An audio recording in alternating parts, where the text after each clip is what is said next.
بخاری مسلم حدیث ہے، نبی علیہ السلام نے فرمایا جو شخص یہ چاہتا ہے اس کی عمر دراز کر دی جائے اور اس کے رزق میں برکت ہو تو اپنے رشتہ داروں سے اس نے سلوک کرے. یقیناً یہ بھی اللہ کی توفیق سے، اللہ کی توفیق سے رشتہ داروں کے ساتھ اس نے سلوک کرنا چاہیے. اور رشتہ داروں میں سب سے پہلے ماں باپ، بیوی، بچے اور بہن بھائی ہیں، باقی بعد میں ہیں. یہاں لوگ ان کو اگنور کرتا ہے، باقیوں کے ساتھ پینگے بڑھا رہے ہوتے ہیں. پہلا حق ان کا ہے، ان کے ساتھ اس نے سلوک کرے. اور انسان جب اپنے آپ کو رکھ کے دیکھتا ہے نا، یار میرے ساتھ اگر یہ معاملہ بن گیا اور میرے یعنی مرنے کے بعد میرے بہن بھائی میری اولاد کے ساتھ کیا کریں گے، تو سر اگر آپ کے بہن بھائی آپ کی زندگی میں مر گئے تو آپ اپنے آپ کو ادھر رکھ کے دیکھیں تو ان کی اولاد کو بھی اپنی اولاد سمجھیں. اور میں آپ کو بتاؤں at the end of the day اللہ تعالیٰ سب کو برابر کر دیتا ہے. آپ دیکھیں گے کئی لوگ ہیں جن کی زندگی کے اوائل انتہائی دکھ میں گزرے ہیں، لیکن پھر پوری زندگی اللہ تعالیٰ ان کو سکھی رکھا ہے. کئی ایسے ہیں کہ جو پوری زندگی سکھی رہے لیکن پھر آزمائش ان پہ بڑھاپے کے وقت میں آ گئی ہے، بیماری کی شکل میں، کسی اور شکل سے.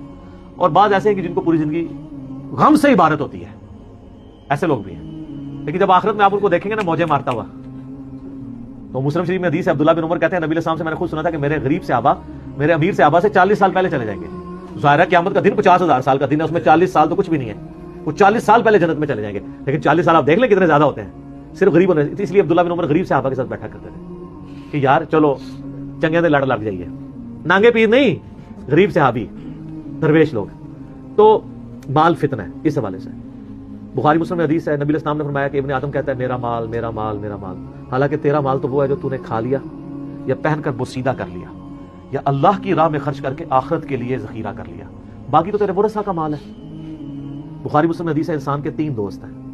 ایک وہ ہے کہ جو ساتھ جاتا ہے قبر کے اندر، 2 باہر ہی رہ جاتے ہیں.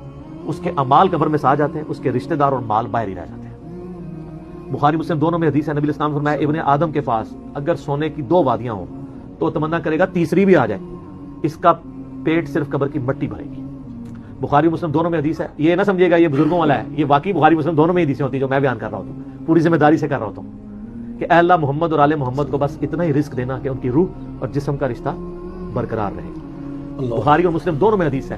اما عائشہ کہتی ہیں کہ نبی علیہ السلام کی وفات تک ہماری حالت تھی، بعض اوقات 1 مہینہ، بعض اوقات 2، بعض اوقات 3 مہینے تک ہمارے گھر میں چولہا نہیں جلتا تھا. 2 کالی چیزوں پہ، کھجور اور پانی پہ گزارا ہوتا تھا. وہ بھی کوئی ٹن و ٹن نہیں، 2 کھجوریں صبح 2 شام اور 1 میٹھا پانی کا پیالہ صبح اور 1 شام.